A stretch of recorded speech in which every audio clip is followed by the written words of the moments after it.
Muy bien. Muchas gracias.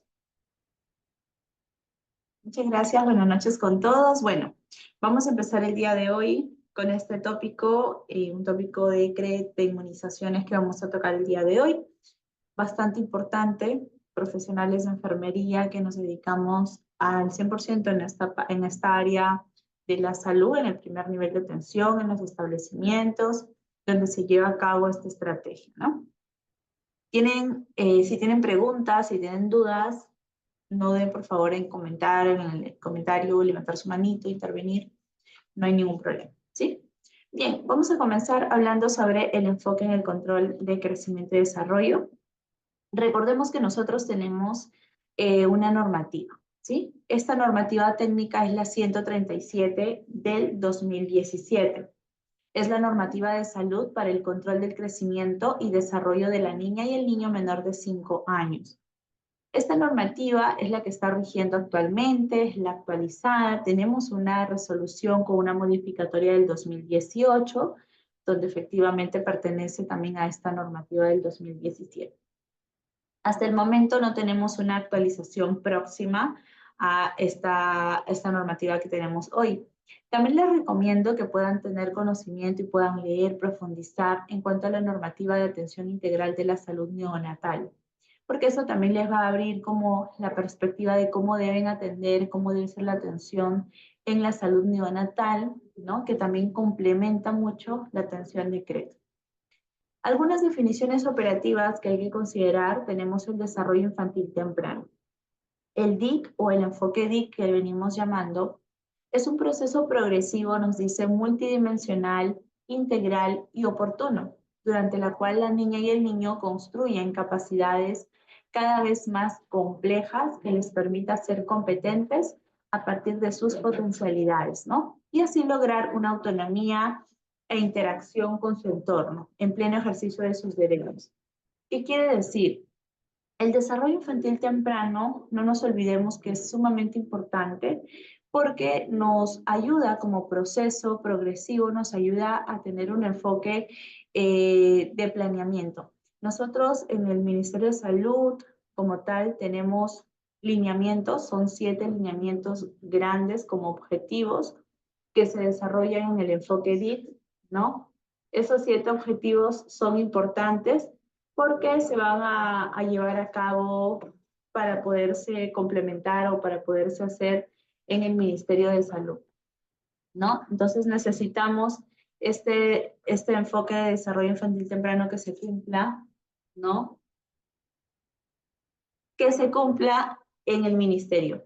De hecho, para que puedan comprender mejor este punto, les voy a poner aquí un videito justamente de este desarrollo infantil temprano y que veamos, empezando con este primer video, cómo es que el MINSA, ¿no? Tiene el enfoque DIC, vamos a ver, como metas nacionales, ¿sí?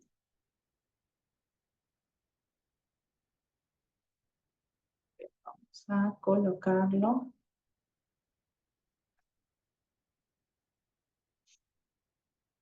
Escuchemos por favor el video.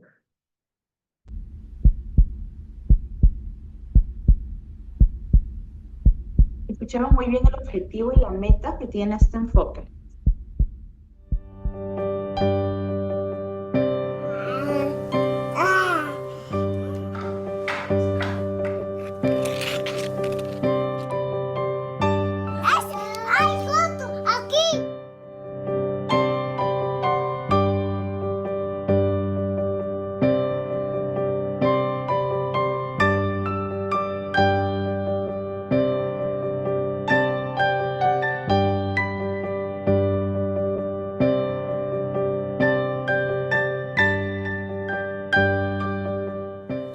Un niño o niña desde temprana edad actúa a partir de su propia iniciativa, de acuerdo a sus posibilidades. Es capaz de elegir, de dar su opinión, de expresar lo que desea con su cuerpo, su mirada, el llanto, los gestos o movimientos. Si él quiere, digamos, quiere seguir más allá, él tiene que, con confianza tiene que seguir. Eso es lo que más, o sea, eso es lo que yo le digo. Siempre le digo a él, a veces hablamos con él así, con mi bebé, como dos personas mayores. Que quiero que sea una persona buena, que respete, que consiga sus objetivos, lo que él desea.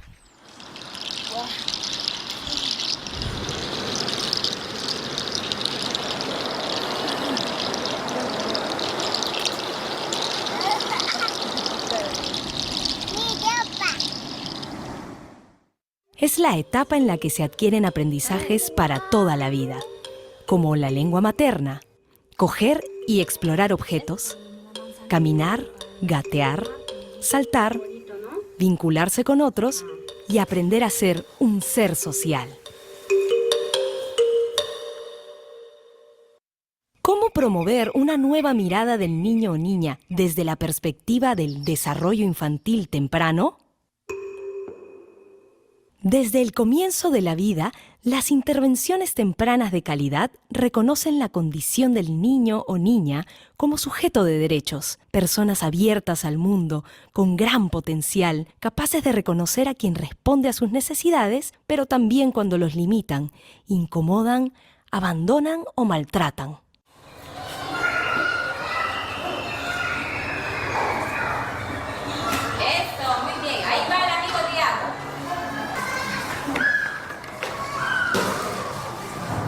Que el niño que no recibió el enfoque, por ejemplo, siempre espera lo que le va a decir su maestra. ¿Qué va a hacer? ¿Con qué va a pintar?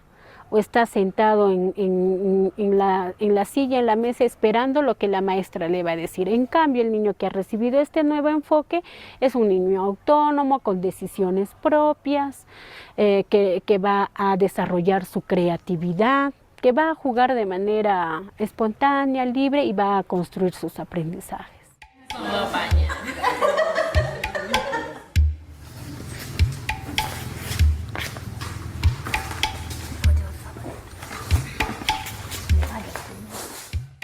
Todo empezó gracias al apoyo que nos dio el cooperante UNICEF, en el cual nos apoyó a la formación de facilitadoras regionales, y en marco a eso nosotros comenzamos ya el trabajo ampliando más la capacitación al personal, formándolos y también viendo el equipamiento básico, porque lamentablemente los establecimientos no contaban ni siquiera con una muñeca o con un piso microporoso para poder utilizarlo, ¿no?, en la atención al niño. Yo los cambiaba, los bañaba, los daba de comer, los enseñaba, les enseñaba sus tareitas. Ahora no, pues que ellos tienen que aprender. Yo pienso que de repente hubiese talleres así para las mamás. En todo el proceso de capacitación he tenido que recordar cosas tristes que haya podido hacer yo, ¿no?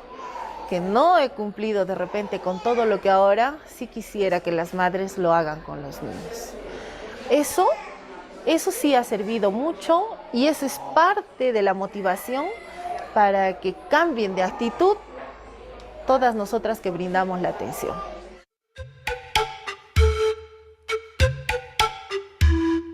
Estos avances en la atención temprana se evidencian en un trato más cálido y sensible a las niñas, los niños y sus familias, así como en las condiciones de espacios, tiempos y materiales más pertinentes y acogedores. Hacemos el CRET para lograr esto en los niños, porque si solo vamos a pesar, tallar, vacunar y chao, entonces no vamos a lograr nada y la sociedad va a seguir igual.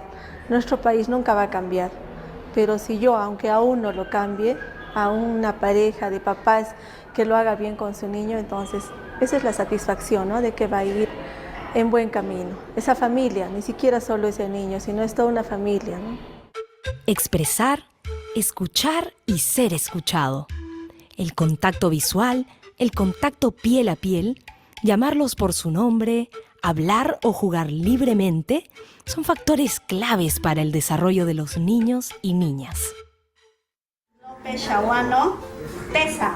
Calatita como vino al mundo, ¿sí? Para pesarte, ¿ya? Muy bien, tiene 6 kilos con 650 gramos. Y vamos a tachar, así mi amor, ¿ya? Así, ok. Muy bien, Gael, te vamos a tachar. Vamos a medirte tu cabecita, mi amor. Muy bien. Hija, te sientas al costado, le pones una sábana y le haces echar ahí a Kaela. Así le vas a poner a su alrededor, ¿sí? ¿Qué va a hacer eso? Eso va a hacer aquello. A donde voltee va a haber un juguete y ella lo que va a hacer es va a rodar. Porque lo que ella va a hacer es chupar, ¿ya? Entonces, si ella va a chupar y solamente está con pecho, no debe haber diarrea. Cuando hay diarrea es porque ya ingresó por la boca de la niña. Cuando le des de lactar, así le tienes que conversar, ¿ya? Convérsale en el momento que le vas a dar un baño, le indicas que le estás sacando su ropa, qué mano le estás agarrando. Ella ve un objeto, va a voltear. Por eso es importante ponerle por todos lados. Solita lo va a hacer, solita va a rodar. 3 centímetros con 2 milímetros ha crecido, ¿ya? Te vamos a indicar el sulfato ferroso. Me lo vas a dar 6 gotas de sulfato ferroso todos los días. Inmediatamente termine yo de vacunar, te la levantas y abrazo. Toda persona cuando está asustada, ¿qué quiere? Que le abracen, protección. ¿Cierto? Protección, eso. Entonces te la abrazas, ¿ya? Cuando esté calmadita, si quieres, le lactas. Vamos, te estoy poniendo, ¿ya? Vamos. Listo. Medio rápido, ¿eh? Listo, eso es todo. El hecho de que la mamá esté frente a mí con una barrera de un escritorio no es bueno, no es lo óptimo. Para mí lo óptimo sería que la mamá esté junto conmigo ahí en el microporoso, yo en un extremo, la mamá de otro extremo, mientras vamos conversando, el niño va interactuando, está en el medio de nosotros o desenvolviéndose alrededor del microporoso, ¿no? Jugando, los niños aprenden. En los servicios de atención temprana se observan cambios en la organización de los espacios centrados en los cuidados cotidianos, en los juegos, la libertad de movimiento y las interacciones afectivas. Se cuenta con materiales que responden al contexto, con recursos de la zona de fácil acceso y elaboración, que pueden ser referentes positivos para que las familias propongan espacios y juguetes en sus casas. En los espacios de acompañamiento a familias se proponen talleres para elaborar colectivamente juguetes con materiales de la zona para que puedan ser utilizados en sus hogares.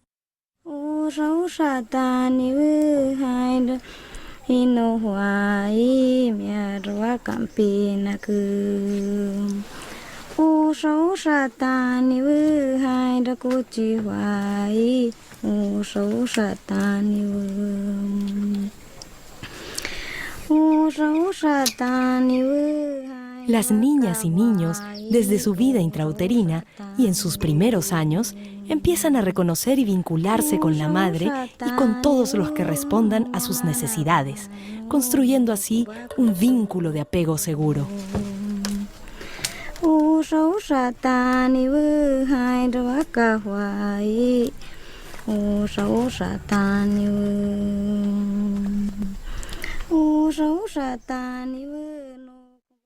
Un niño o niña necesitan que se les brinde seguridad física y afectiva. La calidad de los cuidados cotidianos que reciban las niñas y los niños en su familia durante la alimentación, el baño, cambio de ropa o el descanso juegan un papel importante en su vida. Lo que se haga o se deje de hacer en este primer espacio de socialización dejará una huella en su desarrollo. En realidad nunca sentí el cariño de un padre. Me hubiese gustado sentirlo.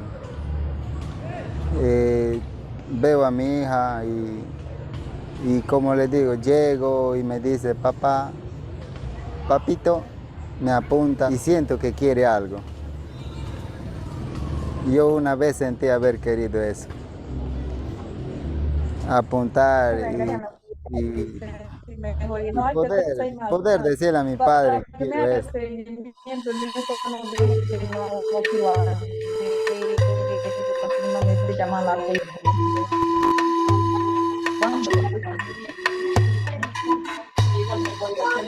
¿no? Estoy en mis clases. Los niños deben gozar de un buen estado físico, mental, afectivo y social. Cuando las familias reciben acompañamiento o consejería a través de los servicios educativos, sociales o de salud y logran reconocer cómo la calidad de sus cuidados mejora el desarrollo de sus hijos e hijas, instalan nuevas prácticas que fortalecen el vínculo de apego seguro y las interacciones positivas.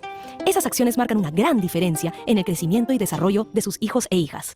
Manat no gaiko ahnacho masansi educakureko mana hantachi educaran kurik besucha wan karincha rico como ya con tiempo no gaiko de repente chocango hochikan agresivo peña gaiko pero en verdad no gaiko con ya cheri con con kamaka y mena tsawat cuidan y meta atender entonces mona con chiwa chet no importante alim che ahna to iwan wata un papá y mami tai porque mana karanch porque papá y mami te van kapuran so pala no ka winya kurani Chakmana no kahna kanan tu wawai tu muna niña chekan masta no gaps esmira kuni wawai alin te yachanampa chemanta kah alin alimentas wawai wiñanampa chek alin alimentas kahna alin wiwas kak wawai alin ganka chemanta estudium petes ahna profesional kanampa.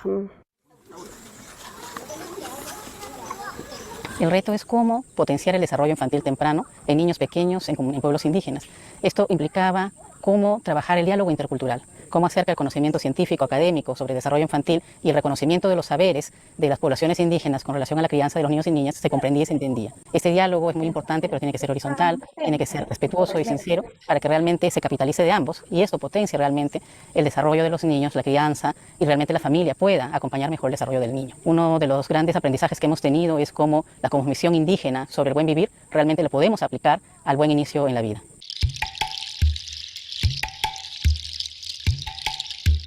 Con este nuevo enfoque he aprendido mucho que al niño hay que darle mucha libertad, brindarle la autonomía para que ellos de manera libre puedan desarrollar esa su autonomía, porque ellos sí solos pueden hacer muchas cosas, sin la necesidad de que el adulto le esté dirigiendo qué cosa tiene que hacer. Brindarles seguridad, confianza a nuestros niños, ¿no? Y es muy importante el juego libre en nuestros pequeños. A través de este juego libre, el niño desarrolla tantas habilidades, tantos potenciales, que sinceramente pues le va a servir para su vida de adulto, ¿no? Si ese niño también es amado, es querido, es respetado por los adultos, va a ser un hombre autónomo, seguro de sí mismo, no va a ser temeroso y va a tener muchos valores. En los programas se ha podido trabajar en el sentido de mejorar de pronto que el padre de familia pueda comprender que el niño es un niño de acción y no tanto de reacción, es un ente de derechos y también un ser social. Y entonces en ese sentido, por ejemplo, el papá tenía que acondicionar o tiene hoy en día que acondicionar un espacio adecuado en el hogar con los materiales pertinentes para que el niño pueda desarrollar sus capacidades, con un adulto que comprenda, que apoye y que guíe ese desarrollo integral en casa, ¿no? Vemos a ese niño como una persona en desarrollo, en un momento de exploración, en un momento de conocer la relación que tiene que tener con los objetos, con las personas, de identificarse él como persona diferente a los demás y al mismo tiempo también una persona común en un grupo, ¿no? Y ¡tarán! Un bolito, ¿sí?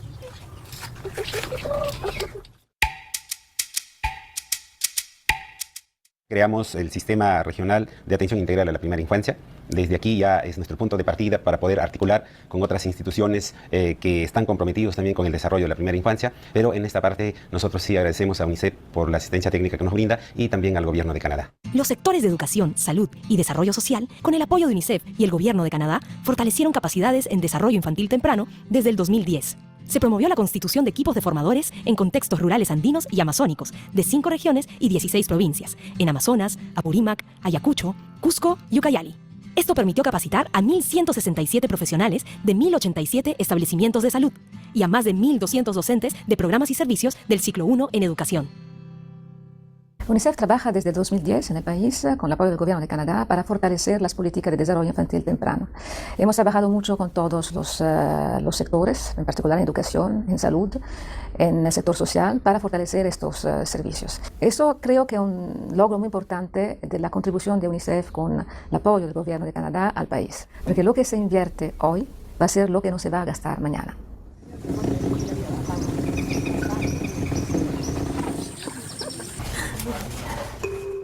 Akong kisina sung kaya no ibutu aso akong kisina sung kaya no ibutu aso trompeta sung ikaita akong kisio sa huibiabo nai no tembu musika nai sai pachubai bukaya haura no bukana iki sai pachubai bukaya haura no bukana iki rai no shikana yuiti mahuni buaneta iki rai no shikana yuiti mahuni buaneta akong kisina sung kaya no ibutu Nuestro país ha avanzado en el cuidado de la primera infancia, pero aún tenemos mucho camino por recorrer.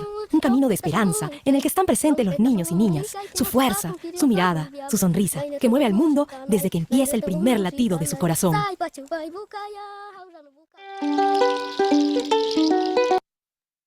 Bien, un video bastante interesante el que ustedes han visto, ¿no? Por ejemplo, ¿qué es lo que les muestra este video? ¿Qué nos enseña este video del enfoque infantil temprano? Porque todo ha hablado básicamente del DIC. ¿Qué les dice el enfoque DIC? ¿Qué han aprendido de este enfoque? A ver.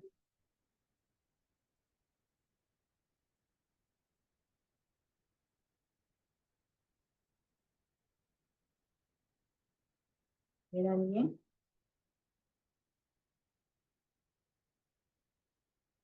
Ustedes han escuchado en el video que mencionaban sobre cómo debemos hoy en día formar al niño, y eso es también lo que se trata de hacer en CRED, cómo identificamos, cómo vamos logrando que su desarrollo vaya aumentando, su crecimiento también, más que todo su desarrollo, la parte cognitiva, la parte social, de comunicación, y cómo esto se fortalece en conjunto con papá y mamá.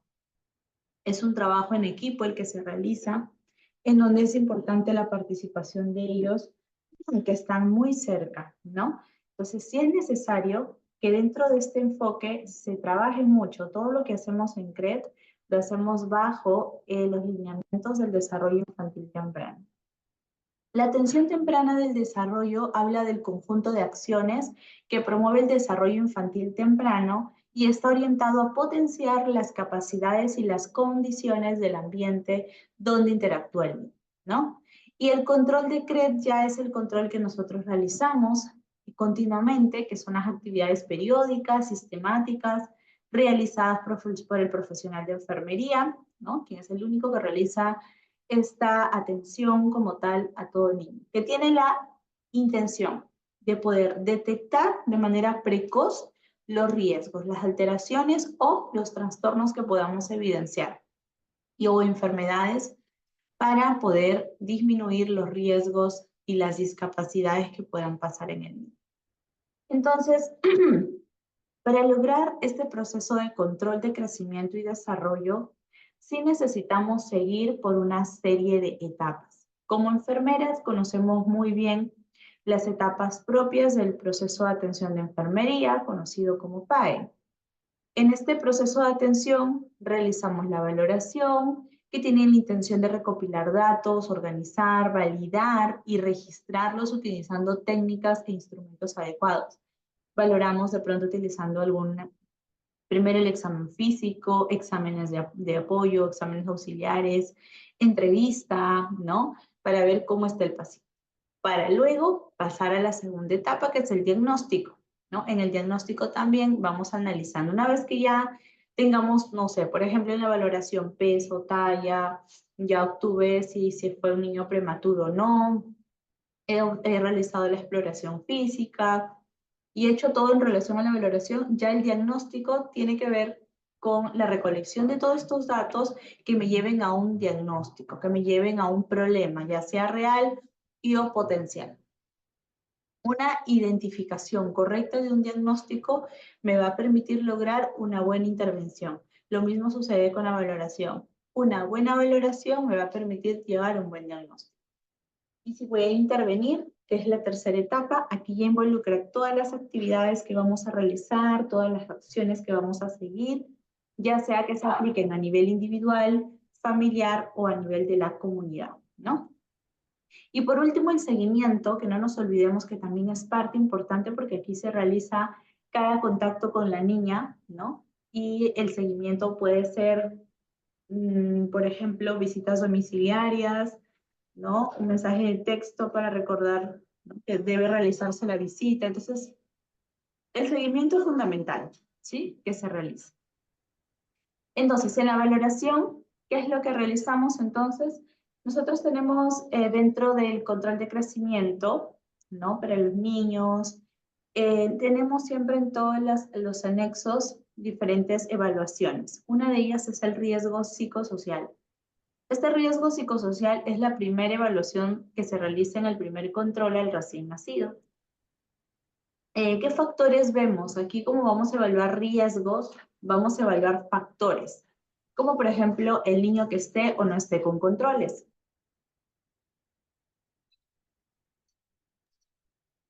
Por ejemplo, un niño que tenga 0 controles frente a un niño que tenga 1 o 2 controles, ¿no? Cambia. Entonces sí necesitamos eso. O un niño o una niña que está en adopción, ¿no? O una ausencia del cuidador estable, alguien que tenga menor de 34 semanas de gestación, o un peso de nacimiento menor a 2.500 gramos, ¿no? La enfermedad biológica y congénita del recién nacido, la enfermedad crónica en el niño, alteración del desarrollo psicomotor, la malnutrición por déficit en la niña o el niño, discapacidad física, comportamiento alterado del sueño, alimentación y sedentarismo, alteración de la salud mental en la niña o el niño, abuso sexual, maltrato físico, psicológico y emocional, ¿no? Entonces, todos estos sistemas nos ayudan, ¿no? A poder conocer qué es lo que vamos a realizar dentro de una evaluación de riesgo psicosocial. Es así que es fundamental, es muy importante llevarlo a cabo en esta primera consulta, en este primer control, porque nos va a ayudar, ¿no? A saber cómo se encuentra, si hay algún riesgo que pudiéramos estar teniendo cuidado. Al mismo tiempo, también realizamos la evaluación física y la evaluación neurológica, ¿no? O sea, es muy importante el examen físico porque se realiza en cada control que se da en el desarrollo y el crecimiento del niño, de acuerdo pues a la edad del niño o de la niña. Y se utilizan también diversas técnicas, ya sea de inspección, auscultación, palpación y percusión, que son las técnicas generales de exploración, así como instrumentos, ¿no? Estetoscopios, patroscopios, podoscopios, termómetros, tensiómetros, etc. Entonces, todos estos materiales van a ser importantes dentro de esta etapa de valoración, ¿sí? Que se va a realizar tanto una valoración física como una valoración neurológica.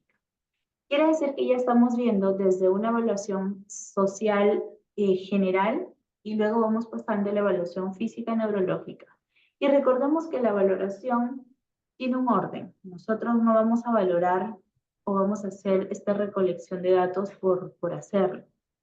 Si vamos a hacer una valoración en un niño, un adolescente, es importante que podamos empezar de la cabeza a los pies y terminar en los pies. O sea, es una valoración céfalo-caudal a la cual llamamos, ¿verdad? Y esta valoración céfalo-caudal empieza desde la parte general, realizando la observación de la relación entre el vínculo de la mamá, el padre o el cuidador, o también el vínculo del niño, ¿no? El estado de alerta, la higiene, la actividad del niño o la niña. Hay que realizar el control de funciones vitales también. Entonces, esto es algo como más general, ¿no? Pero ya la parte cefalocaudal viene desde la parte de cómo observamos la piel, el color, ¿no? Que debemos tener, la turgencia, ¿no? La elasticidad, la hidratación, la temperatura, ¿no? Para ver el tema de la cianosis, por ejemplo, ¿no? De pronto hay una ausencia de la oxigenación, ictericia, palidez, ¿no? Hay que valorar y describir la presencia de alguna lesión, de alguna anormalidad, ¿no? Como eritema, pápula, mácula, vesícula, ampolla, edema, ¿no? Escoriación y etc. Entonces, se descarta, ¿no? De esa manera también algunas enfermedades que pudiéramos tener. Hay que considerar la medición del diámetro de un hemangioma, manchas lunares, presencia de edemas, manchas que pudieran haber. Entonces, la parte de la piel, pues, es bastante diversa. De hecho, existe una especialidad de dermatología porque es bastante amplia. O sea, podemos encontrar desde algo tan pequeño hasta algo más grande. Entonces es muy importante que podamos conocer muy bien, ¿no? Cuando nosotros hablamos de una cianosis como un signo, cuando hablamos de una ictericia, o sea, ¿cómo es que yo identifico estos signos? Y sí es importante que si por ahí no conozcan, ustedes busquen imágenes en internet, puedan ver un poco la casuística que existe en relación a esto, investigar artículos científicos, investigar qué tan frecuente es que esto suceda en los niños, en los recién nacidos, ¿bien?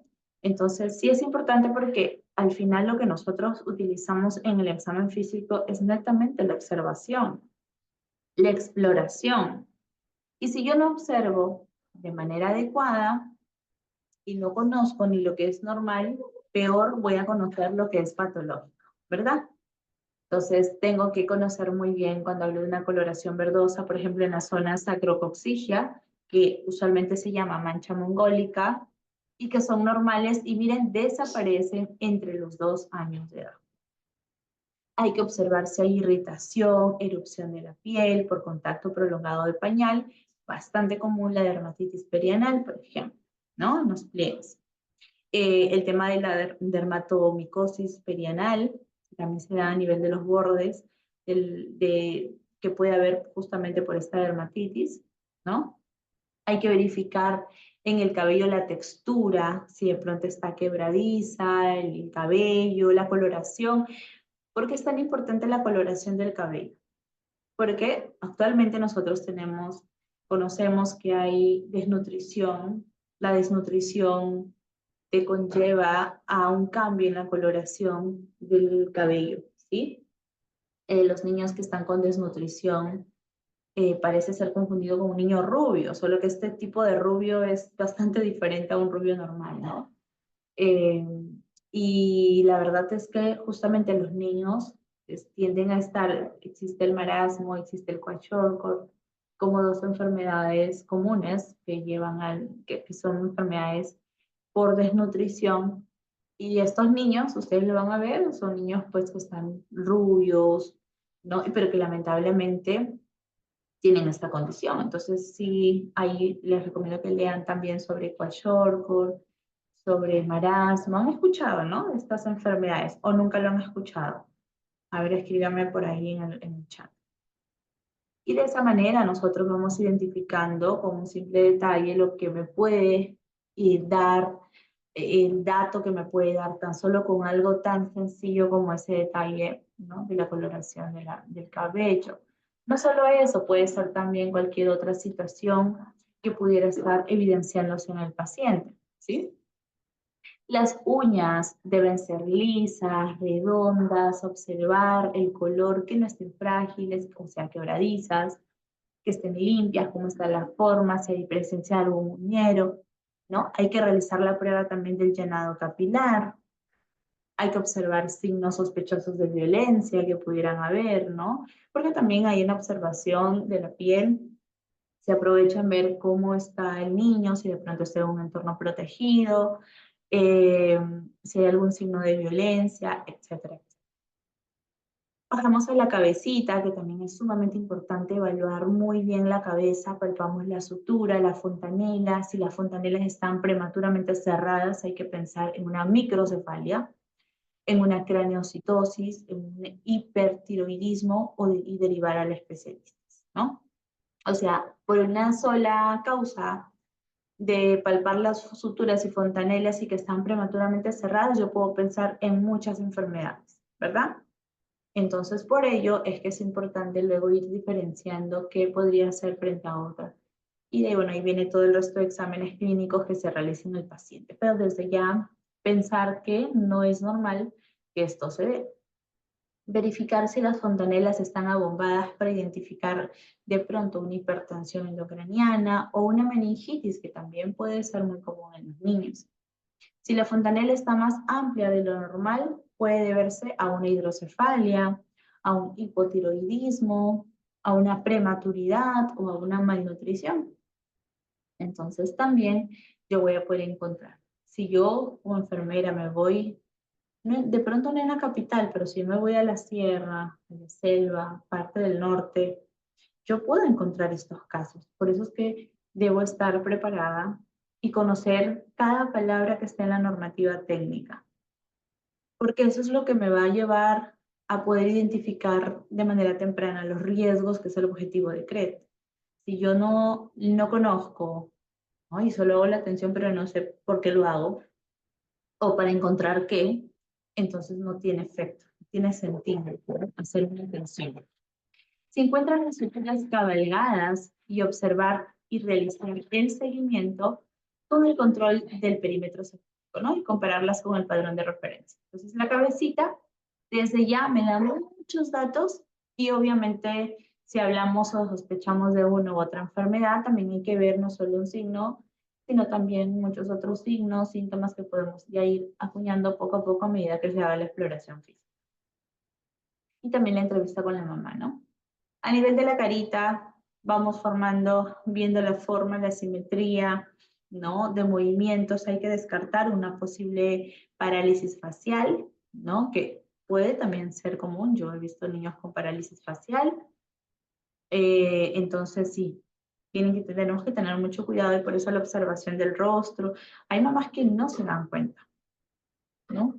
No son mamás primerizas, no se dan cuenta. Entonces hay que estar ayudándoles. Siempre también cuando se vaya haciendo el examen físico, la mamá puede estar al costado mío, yo voy explicando, ¿no? En el examen físico, el niño nunca se queda solo, ¿no? Siempre está acompañado con la mamá o con el cuidador. A través de la oreja hay que observar también algunas anomalías externas en el pabellón auricular o ausencia de las mismas. Hay que ver si hay implantación bajo de las orejas, secreciones, higiene. Si hay otoscopio, hay que evaluar el tímpano, de pronto el color, el brillo, el dolor o la presencia de alguna secreción, ¿verdad? Entonces en la carita evaluamos muy bien toda esa parte de la fascia y de la oreja. Al mismo tiempo nos vamos a los ojitos. En los ojitos vamos a tener que hacer toda una inspección. Miren que en los ojitos podemos ver desde los párpados hasta evaluar cómo está la fijación o la agudeza visual. Entonces hay un anexo número 6 que está en la normativa 137, donde también encontramos detalladamente esta parte de la inspección ocular. De manera general podemos ver que a nivel de los párpados debemos observar muy bien si el párpado está caído, o sea, caído a tal punto de que pueda tapar el eje visual y se provoque una posible apoptosis palpebral. Entonces, si no sabemos qué es apoptosis palpebral, inmediatamente, por favor, su imagen para que ustedes conozcan una apoptosis palpebral. Y lean también la fisiopatología del por qué se puede originar. El edema, ¿no? Inflamación que puede haber a nivel de los ojitos. Si las pestañas se encuentran invertidas, rozando a la conjuntiva, tiene un nombre que se llama entropión. Y si está vertido, dejando la conjuntiva expuesta, se llama ectropión. También nos habla del repliegue del párpado superior, los epicantos, si hay esa presencia de estos epicantos. Las conjuntivas y esclerótidas, ¿no? La esclerótida es el color blanquecino que tenemos en el ojo, ¿no? Y la conjuntiva. Nos dice el color, de pronto está rojo, está pálido, está ictérico, o está la esclera azulada, o hay secreción. Obviamente tendría que ser blanco, de manera normal, ¿no? Pero hay un problema patológico cuando está de otro color. Por ejemplo, la conjuntiva azulada le llaman nevus de Ota, ¿no? Que no se sabe la causa por la cual existe, pero este nevus de Ota puede ser parte de una enfermedad tan indefensa como lunar hasta un problema mayor, ¿no?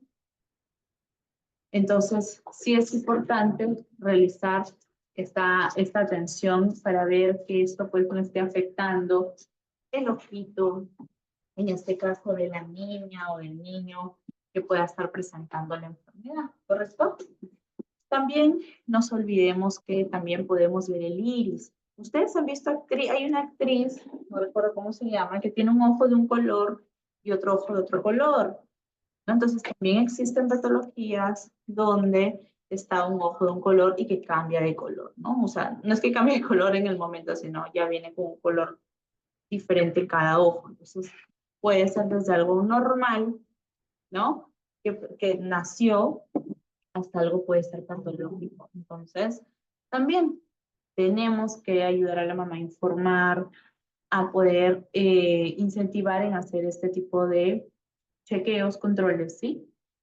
En las pupilas, por ejemplo, hacemos la presencia del reflejo pupilar.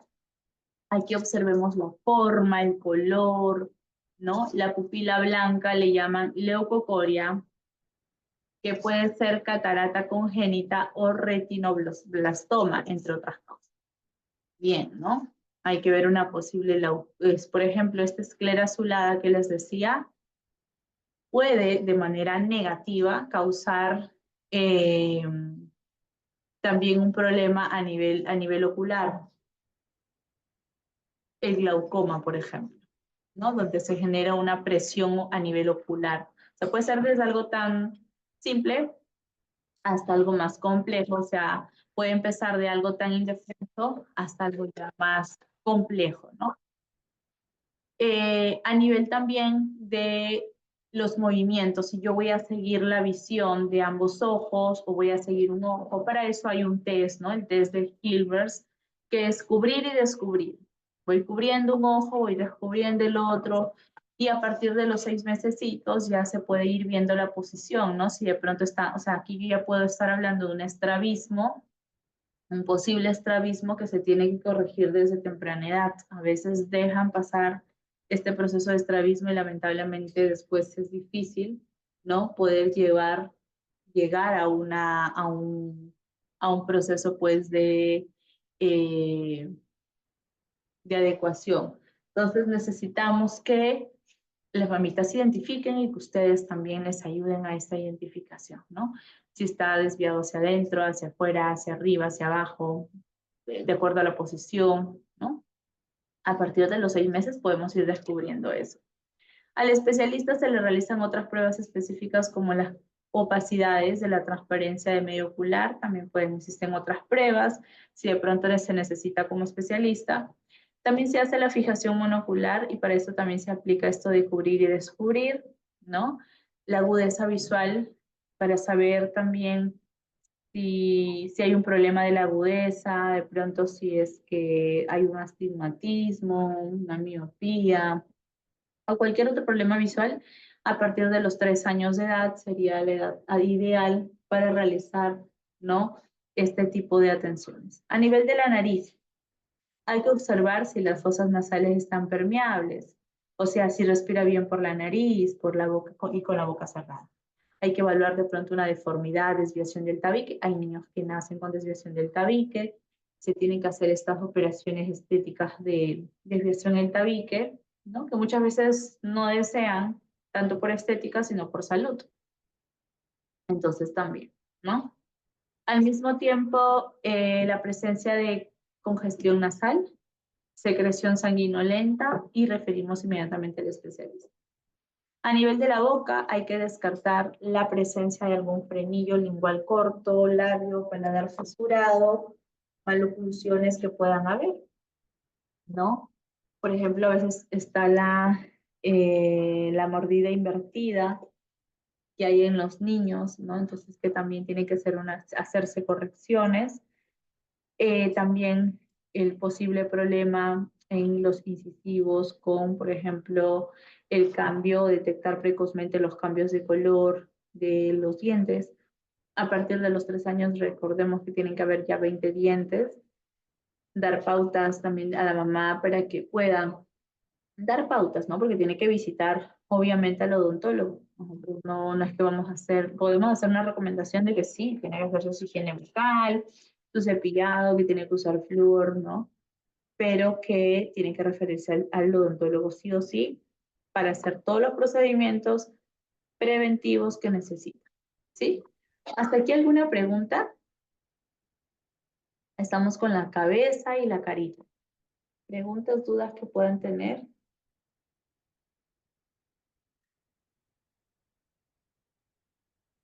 Ok, seguimos entonces.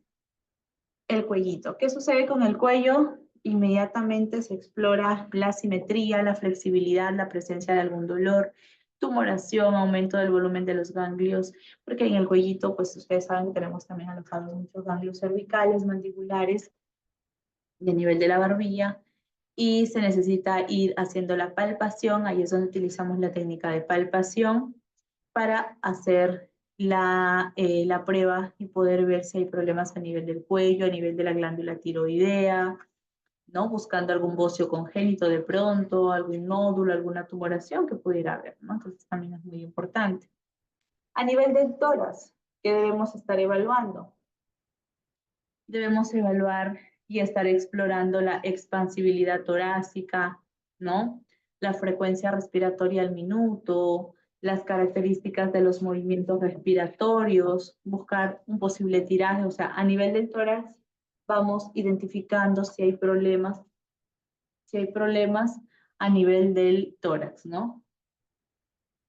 Y para eso vamos inspeccionando también si hay algún agrandamiento de la glándula mamaria. O sea, en el tórax hablamos de la mujercita, la glándula mamaria, ¿no? Obviamente, si estamos dentro del proceso de la pubertad, esto va a darse sin ningún problema. Pero sucede que también hay niñas que empiezan a tener un agrandamiento de la glándula mamaria antes de la edad prevista. Y a eso, ¿cómo se le llama? Pubertad precoz, ¿no? O sea, que empieza antes de tiempo. Para ello tiene que llevarse un tratamiento para detener esta pubertad y se pueda llevar un tratamiento hasta que tenga la edad adecuada y poder ya dejar al cuerpo pues que continúe el proceso, ¿no? Pero antes se tiene que hacer eso, ¿no? Esperar y la niña tiene que tener un tratamiento mensual, inyección que se coloca hormonal para que se detenga este proceso de desarrollo, por así decirlo, ¿no? Porque recordamos qué sucede si una niña, por ejemplo, de 6 años empieza a tener un desarrollo precoz. ¿Qué podría pasar? Obviamente no la va a matar, pero ¿qué podría generar en la niña?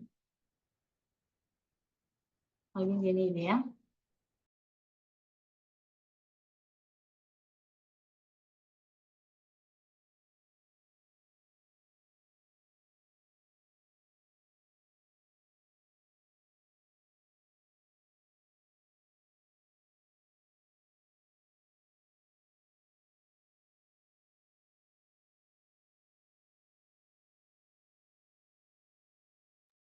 ¿Qué podría pasar?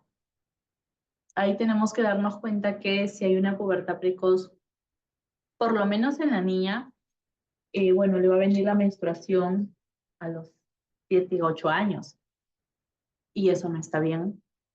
Eso genera que ya no crezca, ¿no? Porque ya lamentablemente se queda pequeñita, así como tiene 6, 7 años de ese tamaño y puede no llegar a crecer más. Empieza a tener todo un desorden hormonal que no la favorece en nada, ¿no?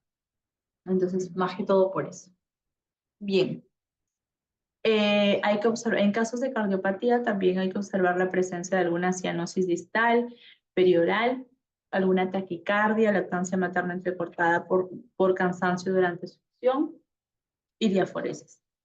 De ser patológica hay que derivar siempre, ¿no? A nivel del abdomen, hay que observar en el abdomen la forma, la motilidad de la pared abdominal. De pronto, si la pared abdominal está distendida, ¿no? Hay que ver por qué está distendida. Hay que palpar la protuberancia a nivel del ombligo, perdón. El tamaño, la retractibilidad. Hay que descartar una posible hernia umbilical que pudiera haber. Es muy común las hernias umbilicales en los niños, ¿no? En el caso del granuloma umbilical, si existe alguna secreción. Hay que inspeccionar si hay crecimiento del hígado por debajo del reborde costal, que es normal durante el primer mes, y ya a medida que va pasando la edad, ya no debería estar pues tan grande. Hay que también auscultar los ruidos hidroaéreos, ¿sí? Si se encuentran ausentes o aumentados. Obviamente tienen que estar presentes, o sea, aumentados. No aumentados en sí, sino tienen que estar presentes, tienen que escucharse los ruidos hidroaéreos, ¿no? Cuando están ausentes, podemos pensar posiblemente en una obstrucción intestinal que puede haber, por ejemplo, en un niño, ¿no? Entonces también es un signo ahí de alerta. Hay que palpar muy bien la hernia inguinal, las hernias que no solamente hay umbilicales, sino también inguinales. Referimos al especialista. A nivel de la columna, aquí también, ¿no? Como tal, observamos si hay alguna simetría, rigidez, vemos la postura. Al mismo tiempo, ustedes saben que a nivel de la columna hay que evaluar si existe alguna posible espina bífida. Hay que descartar muy bien esto de la espina bífida, ya sea espina bífida o espina bífida oculta o abierta. ¿Bien? Entonces sí, también hay una posible lordosis, escoliosis y fosis que se evalúa especialmente a partir de los 2 años. A nivel extremidades, aquí ya vamos viendo nuestro descarte de displasia de cadera. No se olviden, por favor, revisar el anexo 8, donde valoramos el signo de Barlow, el signo de Ortolani, en especial en los recién nacidos. En mayores ya de 3 mesecitos, observamos también otros hallazgos como asimetría de los pliegues de uno de los 2 miembros, que también nos puede dar como algún indicio de que efectivamente puede haber una displasia. También las piernas si están arqueadas, si hay dificultad en la marcha. A nivel también, a nivel ortopédico, recomendamos también a un médico para que pueda hacerse su atención posterior. Geniturinario, sea varón o mujer, hay que identificar también tamaño, forma de los genitales, si hay secreciones, si hay dolor, si hay algún signo de violencia. Hay que observar en niños y niñas, ¿no? En niñas vamos a ver que todo esté bien, conforme, y empezar a detectar alguna adherencia normal. En los niños lo mismo, ¿no? Esta dificultad en la palpación de los testículos, volumen, de pronto si es que existe alguna posible criptorquidia, ¿no? O sea, habla del tema del descenso de los testículos, si están ausentes, están presentes, porque los testículos en algún momento tienen que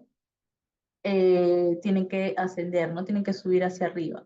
Que si están hacia abajo, ¿qué pudiera pasar? Tienen que descender, ¿no? Porque si no, ¿qué pasaría? Si no descienden los testículos.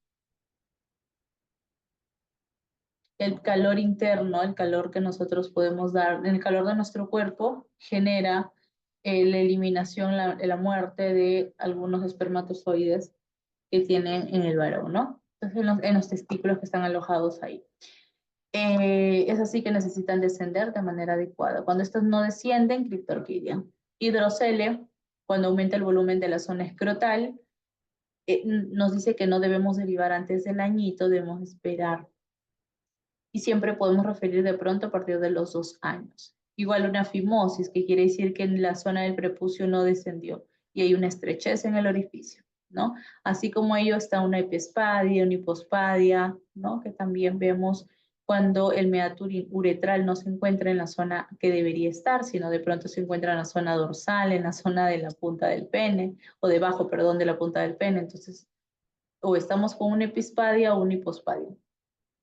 A nivel del ano, en los recién nacidos hay que verificar muy bien la permeabilidad, que no existe una fisura, una erupción, una cicatriz, una fístula que pudiera estar abriendo, ¿no? En el niño. Hay que valorar muy bien la eliminación. Hay que tener en cuenta cuando se va a hacer la valoración y de pronto vamos a colocar el termómetro al bebé, tiene que ser un termómetro rectal, tener mucho cuidado con realizar algún tipo de fisura. Hay que valorar muy bien la eliminación, que el niño elimine las deposiciones de manera adecuada, sin ningún tipo de problema o complicación. ¿Está bien? Y por último, el examen neurológico que debemos tener en consideración. Aquí debemos valorar. En el examen neurológico hay varias cosas que se realizan para valorar. Y para ello se verifica el antecedente de riesgo durante la etapa prenatal, etapa natal y postnatal. En el examen neurológico se realizan varios tests. Se valora primero, ustedes conocen muy bien los reflejos, niño, ¿no? Los reflejos primarios, secundarios, hay que evaluar los pares craneales, y para eso los van a encontrar en el anexo 9 y el anexo 10. Van a valorar el tono muscular, ¿no? Si hay hipertonía o hipotonía en el bebé, y el desarrollo también está adecuado, el desarrollo psicomotor. Y bueno, vamos viendo de manera general también el patrón del sueño, cómo está el comportamiento. Entonces, ¿el examen físico es importante? Definitivamente sí. Vamos a poner un ejemplo de evaluación de examen físico del niño. No es realmente tan fácil hacer un examen físico en el recién nacido, ¿no? Pero sí es un proceso de la experiencia. Poco a poco, a medida que se va realizando más este proceso, estoy segura que va a ser mucho más sencillo, ¿no? Vamos a ver un videíto que va a estar, sí, de manera rápida para que ustedes puedan ver cómo se hace esta evaluación del recién nacido.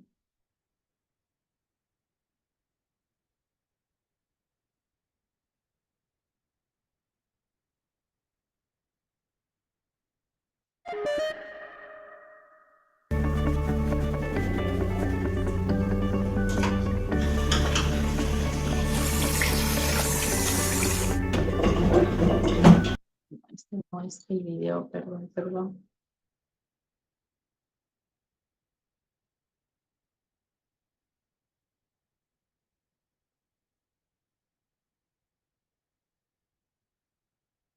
Con la cabeza hacia el otro extremo para hacer la evaluación recién nacido. ¿Sí? Ponemos al bebé con la cabeza hacia el otro extremo para poder hacer una valoración integral completa. Vamos a valorar lo que es el Apgar. En el Apgar vamos a ver la apariencia, vamos a ver la coloración. Si se fijan, aquí este bebé tiene acrocianosis todavía. Esta es la evaluación de los 5 minutos porque el primer minuto pues no lo grabamos. Aquí todavía sigue acrocianótico, ¿sí? Ya cuando está vigoroso pues también tenemos que tomar la frecuencia cardíaca, ya sea con estetoscopio o en la base del ombligo durante 6 segundos. Está mayor a 100, son 2 puntos. La acrocianosis es 1 punto. El esfuerzo respiratorio y llanto vigoroso son otros 2 puntos. La tos que presenta, el estar reaccionando a los estímulos, pues son otros 2 puntos. Es la irritabilidad refleja, si vieron ahí el reflejo nauseoso, ¿sí? Entonces tenemos un Apgar de 9 puntos. Vamos a proceder a pesar al bebé. Colocamos, tiene que ser en una superficie limpia. Prendemos la báscula. Vamos a colocar el bebé. Y ahí vamos a ver hasta que pite, se detenga. 3,410 el peso. Vamos a tomar el bebé. Nuevamente llevamos a la cuna. Es muy importante tener cuidado en conservar el calor. Está bajo una cuna radiante. Entonces, en cuanto ya lo ponemos en la cuna, hay que empezar a monitorizar.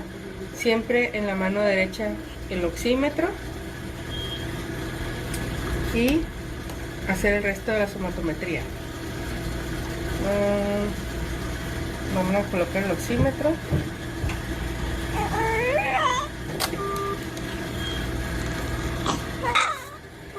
Entonces están colocando el oxímetro en la muñeca o mano derecha, donde cualquiera de las dos partes, pero tiene que ser en la derecha. Para ir monitorizando lo que es la oximetría.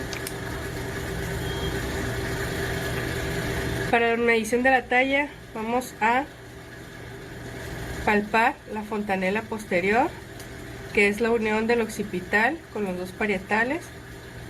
En donde la palpamos vamos a poner la cinta métrica y pegado al bebé vamos a medir hasta el talón. 50 de talla.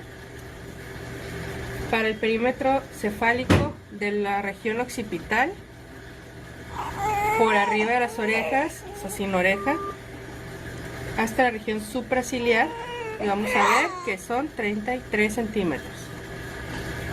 Perímetro torácico, debajo de axilas, a nivel de las tetillas. El paciente tiene que estar derechito hacia nosotros y ver que la cinta siempre esté bien colocada. Vamos a ver que es 32. El abdominal, por arriba de crestas ilíacas, debajo de costillas, a la pura pancita, sin el cordón umbilical. Vamos a medir 31. Segmento inferior de la cresta ilíaca hasta el dorso del pie, hasta la planta del pie son 24, y el pie de la punta del dedo gordo hasta el talón son 8.5. Bien, esa fue la somatometría: peso, talla, perímetro cefálico, perímetro torácico, perímetro abdominal, segmento inferior y pie. Ahora, para hacer ya el resto de la exploración física, en orden, nos vamos de cabeza hacia pies para que no se nos pase nada. En cabeza vamos a revisar fontanela anterior, fontanela posterior, suturas craneales. Vamos a ver que no haya moldeamiento cefálico tipo caput, cefalomatoma, ¿sí? Todas las suturas están bien, se mueven. Vamos a ver la implantación de las orejas, que tiene que ser a nivel de la apertura palpebral, ¿sí? Cuando está bien implantada, pero el hélix está hacia abajo de esa línea, es una implantación baja de orejas. El hélix siempre tiene que estar por arriba de esa línea. También vamos a ver que no haya apéndices preauriculares, fositas, que esté presente el canal auditivo externo, y vamos a ver el pabellón auricular, que no tenga deformidades. Los globos oculares presentes, la apertura palpebral, la nariz. Vamos a cerrar boca, vamos a aplastar una narina, y es narinas permeables. Una, vamos la otra, hasta que meta aire, es narina permeable. Paladar íntegro en su porción dura y blanda, volteo y checo el reflejo de succión, está presente. Clavículas íntegras, no hay signo de la tecla, no hay chasquido. Reflejo de presión palmar, jalo y ese tiene que agarrar de mi dedo, suelto y eso es moro, está presente bilateral. Tiene que ser de los dos lados igual, simétrico. La glándula mamaria está mayor a 10, la que se palpa por debajo de la piel. Y también vemos el pezón. Estamos viendo una descamación superficial discreta. Palpo si no hay defectos de pared abdominal, si no hay hepatomegalia de abajo hacia arriba. Muy bien, el borde del hígado puede estar 2 centímetros abajo del reborde costal, sin ser patológico en recién nacido. Vaso, no hay visceromegalias. Muy bien. El cordón umbilical tiene que tener 3 vasos, 2 arterias que son las pequeñas y una vena que es la grande frente a ellas. Genitales femeninos, vamos a ver labios mayores, labios menores y el introito vaginal, que aún permanece ahí, no se ha introducido por la edad gestacional. Ano permeable, presente. Vamos a hacer maniobras de ortolán y Barlow para ver la luxación de cadera. Tomamos al bebé del muslo o de la piernita, uno por uno. Vamos a hacer una luxación de la cadera con mi dedo gordo. Desplazo hacia afuera la cabeza del fémur del acetábulo, es una luxación. Y con mis otros 3 dedos reduzco y acomodo nuevamente la cabeza del fémur del acetábulo. Si en estos movimientos hay chasquido, es positivo para sospechar una luxación de congénita de cadera. Uno por uno, la otra pierna nos vamos, empujo. Muy bien. Así. hacia afuera y hacia adentro. Vemos que estén los pliegues de los muslos simétricos, que es otra cosa que nos podría hablar de una luxación congénita de cadera. Cuando hay más pliegues en un lado que el otro, eso nos habla de que puede haber una luxación congénita de cadera. Las extremidades tienen que estar simétricas, ¿sí? No desviadas. Los pies derechos, no desviados, que se puedan mover, colocar en su lugar. Presión plantar. Presiono y con sus dedos me abraza mi dedo. Pavinsky. Listo, abre los dedos, es positivo. Vamos a ver, en las plantas están descamadas. En la columna vertebral, en todo su trayecto, que no haya desviaciones, hundimientos, protuberancias. En región sacra, que no existan hoyuelos, nevos pilosos, fístulas. Y eso es en la exploración física. Signos vitales vamos a corroborar mediante el estetoscopio. Mientras auscultamos focos cardíacos, checamos frecuencia cardíaca. Durante 6 segundos, segundo espacio intercostal izquierdo, foco pulmonar. Segundo espacio intercostal derecho, foco aórtico. Cuarto espacio intercostal izquierdo, foco mitral. Y tricuspidio en el apéndice cifoides. No hay presencia de soplos. Los campos pulmonares por debajo de las axilas. Y aquí ahí está el pulmón. Si nos vamos más abajo, está ya el abdomen. El diafragma está muy elevado en los recién nacidos. La presencia de estertores puede ser normal, sin embargo se va absorbiendo el líquido y van desapareciendo. Peristalsis, que está presente. Muy bien.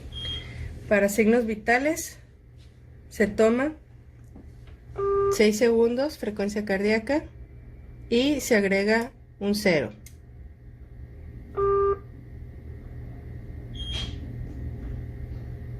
En este caso me dio 16, son 160, pero con el monitor vamos a tenerlo más exacto, que en este caso nos está marcando 154. Frecuencia respiratoria durante todo un minuto completo, ya que la respiración del recién nacido es irregular, se tiene que evaluar todo el minuto completo. Son 54 respiratorias.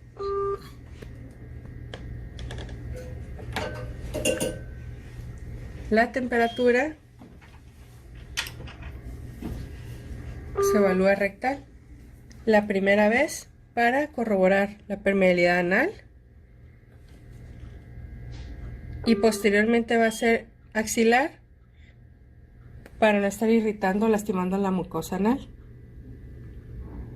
Toma la temperatura. 37 es normal en este caso. De 36.5 a 37.5. Muy bien. Entonces hemos terminado la valoración de nuestro recién nacido. Ahora vamos a ver la escala de Silverman para valorar dificultad respiratoria sin tocar ya al bebé. Ya nos quitamos los guantes. Vamos a ver el aleteo nasal. En este caso no está presente. Vamos a escuchar a ver si hay quejido audible a distancia o audible con el estetoscopio. Vamos a checar. No se ausculta. Tiraje intercostal no está presente. Retracción sifoidea tampoco, ni disección tóraco-abdominal. Eso hace una puntuación de 0.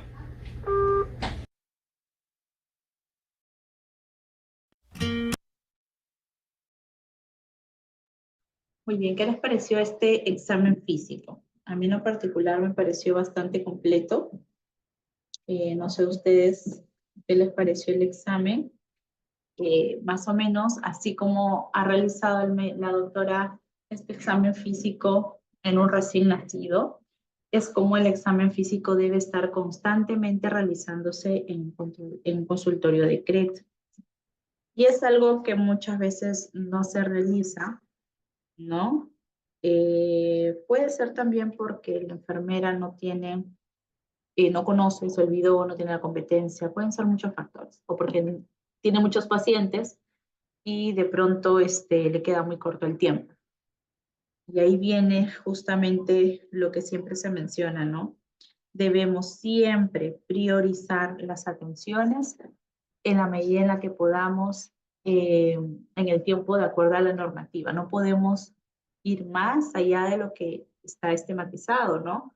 Si sabemos que una atención de CRE debería tomar de 30 a 40 minutos, entonces no podemos estar haciendo unos 10 minutos una atención, ¿no? Porque no estaríamos haciendo una atención de CRE completa, que es lo que queremos, ¿sí? Entonces sí es importante, muy indispensable tomar en cuenta esas recomendaciones, ¿está bien? Vamos a continuar. Bien, entonces no nos olvidemos puntos básicos de control de CRET. También no nos olvidemos que dentro de esto en CRET no solamente debe hacerse un examen físico, recordemos lo importante que es pesar, tallar al niño, ¿no? Al joven, al adolescente, al escolar. Bueno, el adolescente no, porque el adolescente no entra, no llega a control de CRET, no realiza CRET. CRET se realiza hasta los 11 años, ¿no? Como tal. Escolar, podríamos llamarlo. Y lo que sí entra a tallar en el adolescente es la parte de la vacunación, ¿no? Ahí sí.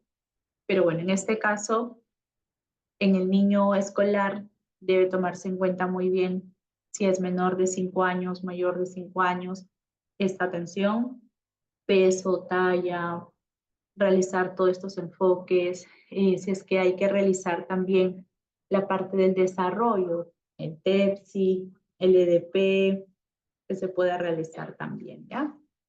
Bien, vamos a hablar un poco sobre la normativa de vacunas, que también debemos tener en cuenta. Nosotros tenemos la normativa 884 del 2022. Bueno, ese es el número de resolución. La normativa es la 196 del MINSA del 2022. El objetivo de esta normativa es que podamos tener un esquema ordenado, cronológico de vacunación y de cumplimiento obligatorio a nivel nacional. Se necesita dentro de este esquema la representación cronológica y secuencial para la administración de las vacunas aprobadas oficialmente para el país, ¿no? Como parte de la Política Nacional de Vacunación e Inmunización. Aquí es importante conocer que la inmunidad, por ejemplo, pasiva, ya sea de anticuerpos, la capacidad de respuesta inmunológica del receptor, reacciones adversas que puedan haber a nivel de la vacunación, rotavirus, pertusis, perfil epidemiológico de la enfermedad, ¿no? A nivel, si es que estamos hablando de pacientes endémicos, con problemas o enfermedades crónicas, como hepatitis, TBC, la duración de la inmunidad de estas enfermedades y también la naturaleza y el tipo de vacuna.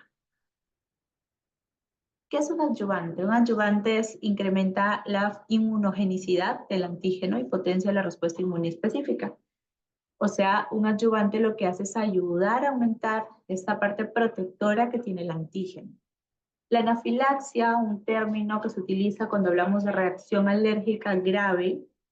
Esta reacción alérgica puede ser a la vacuna, a los componentes de la vacuna o alguna otra medicación que de pronto se haya estado consumiendo y justamente se realizó la vacunación. El anticuerpo es la principal función en la defensa contra microorganismos. El anticuerpo es ser capaz, ¿no?, de poder defendernos frente a los organismos externos. Y el antígeno es una sustancia que es capaz de estimular la producción de una respuesta inmune. Cuando se realiza la vacunación, se empieza a formar un antígeno por primera vez para esa enfermedad. Cada antígeno es individual para cada una de ellas. La palabra inmunidad tiene que ver con la capacidad que tiene el organismo para resistir y defenderse de la agresión de un agente extraño. ¿Cómo está tu inmunidad? ¿No? Esta palabra hace referencia a cómo se encuentra esa capacidad para poder resistir, defenderse, liberarse de ciertas enfermedades. La inmunización es el proceso, es la acción de una persona que empieza a realizar, a hacerse inmune, a hacerse resistente a una enfermedad gracias a la vacuna. La inmunodeficiencia habla de una disminución de esta respuesta. Si la inmunidad es la capacidad de defenderse, la inmunodeficiencia es la capacidad de falta de respuesta. Es la falta de respuesta. La inmunogenicidad es la capacidad que tiene un antígeno de inducir una respuesta inmune detectable, ¿no? Gracias a el antígeno es que se puede generar también una inmunogenicidad. ¿Cuáles son las ventajas? ¿Cuáles son las desventajas de algunas vacunas? Las ventajas son más que las desventajas. Las ventajas son seguras, eficaces, de calidad, previenen de manera individual y a la vez colectivamente una enfermedad, erradica, elimina y controla, evita la enfermedad o los cuadros graves de hospitalización, de uso de UCI, muerte, y generan inmunidad por largo tiempo. Sin embargo, lo que se ha identificado en cuanto a las desventajas es que sí, hay un riesgo, puede haber en algunas personas y en algunas vacunas, riesgo teórico potencial de ocasionar un SARS. En algunos no son 100%, de todas las vacunas son 99% seguras. Requieren coberturas eficaces y homogéneas del 95% para que estas sean administradas. Algunas no evitan enfermedad, pero sí reducen las formas graves. O sea, no significa que si tú te vacunaste contra la influenza no vas a tener influenza, o sea, sí lo puedes tener, pero por lo menos esto reduce, ¿no?, la forma de llevar la influenza a una UCI, una hospitalización. Algunas tienen inmunidad por corto tiempo y se tiene que hacer una colocación de más de una dosis para que pueda generar una inmunidad. La inmunidad tiene pues un amplio concepto.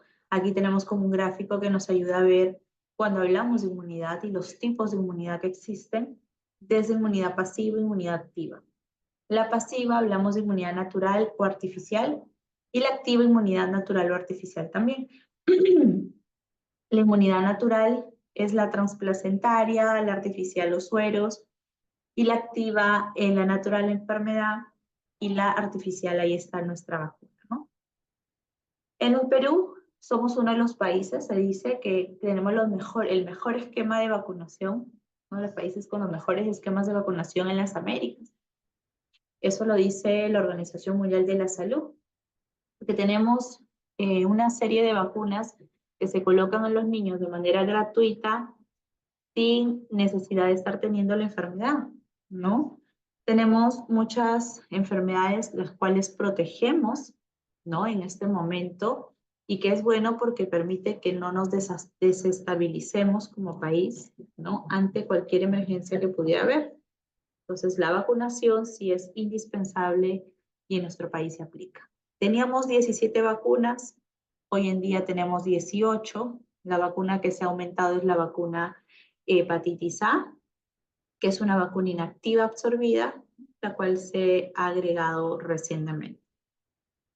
El acceso a la vacunación en el Perú es muy importante. Tenemos muchas formas de cómo llegar a la población, llamémosle estrategias, ¿no?, de cómo generar este apego, esta facilitación de la vacuna, ¿no?, de llegar a las personas si lo necesitan.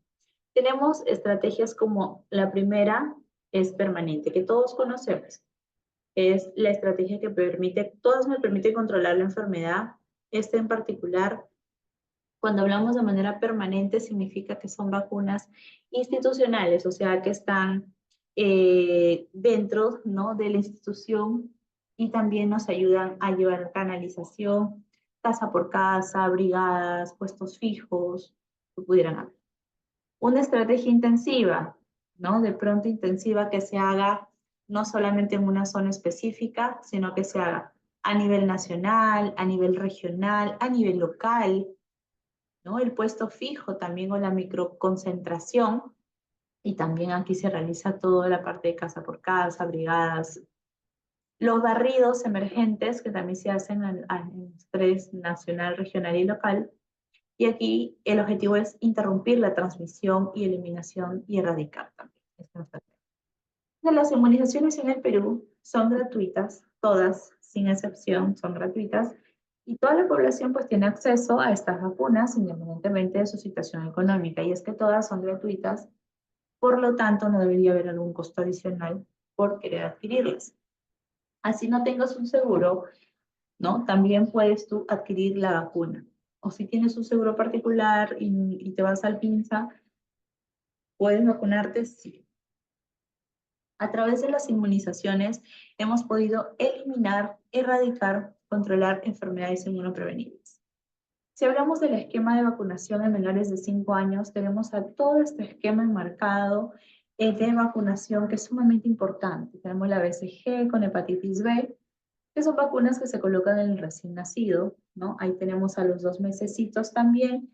Por ejemplo, aquí tenemos la pentavalente y aquí te dice no solamente la vacuna, sino también la vía de administración en la que va a ir administrada. Si es IM, significa intramuscular, BO, vía oral, SC es subcutánea, ¿no? Por ejemplo. Entonces tenemos también intradérmica, que es ¿no? La BCG. Este es el esquema que tenemos en niños menores de 5 añitos. Recuerden que todas las vacunas se van a conservar en una temperatura de +2 a +8 grados. Las dosis de rescate nos habla de hasta cuándo yo puedo colocar la vacuna en cada uno de ellos en los niños. Por ejemplo, ahí tenemos la vacuna BCG que se va a colocar, se puede llegar a colocar primordialmente entre las 24 horas, ¿verdad? Pero si el niño de pronto no se colocó, se lo puede colocar hasta los 5 años previo descarte de TBC para poder colocarse. La hepatitis B, si no se colocó primordialmente en las primeras 12 horas, 24 horas, no se va a poder colocar. Excepciones, por ejemplo, partos domiciliarios, ¿no? Hasta los partos domiciliarios, 7 días postparto domiciliario, y ya. Si no se pudo colocar, la pierde, y luego se puede volver a colocar a los 15 años, que es la edad donde empieza la colocación de la vacuna para adultos. Pentavalente, que vemos que son 3 dosis, hasta los 5 años se puede colocar. Hay algunas vacunas que han aumentado hasta los 7 años, como es el caso de la IPV, ¿no? Que ha aumentado. Tenemos también que algunos se han quedado hasta los 5, porque ustedes recordarán que antes hablábamos de 4 años, 11 meses, 29 días. Ahora ya no tenemos ese lenguaje en la normativa actual. Son años y 0 años cumplidos. Años cumplidos significa con 0 días, ¿sí? Entonces no se tiene nada adicional que no sea ello. Ahí están los 2 cambios grandes que han habido en la vacunación, que están resaltados de color rojo, ¿no? Tenemos el cambio de la IPV y de la hepatitis A. ¿Recuerdan el cambio de la IPV? ¿Qué cambio se ha realizado? ¿Alguien de pronto quiere mencionarnos? ¿Qué cambio se realizó con la IPV?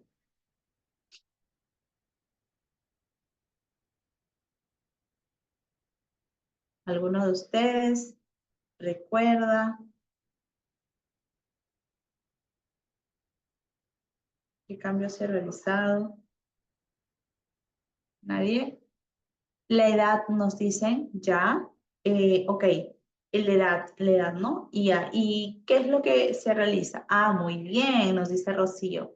Sí, a los 18 meses también se coloca IPV.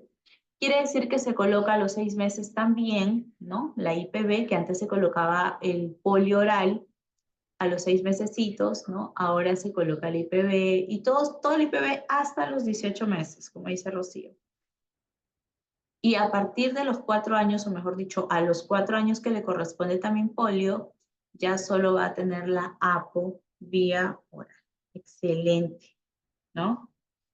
Entonces, sí, efectivamente, esa es la manera en cómo ustedes van a conocer un poco la actualización. Ahora yo les digo, ¿saben por qué se dio este cambio? ¿Saben a qué se puede deber este cambio que se ha dado? ¿Alguien conoce? ¿Alguien tiene algún conocimiento al respecto? ¿Nadie?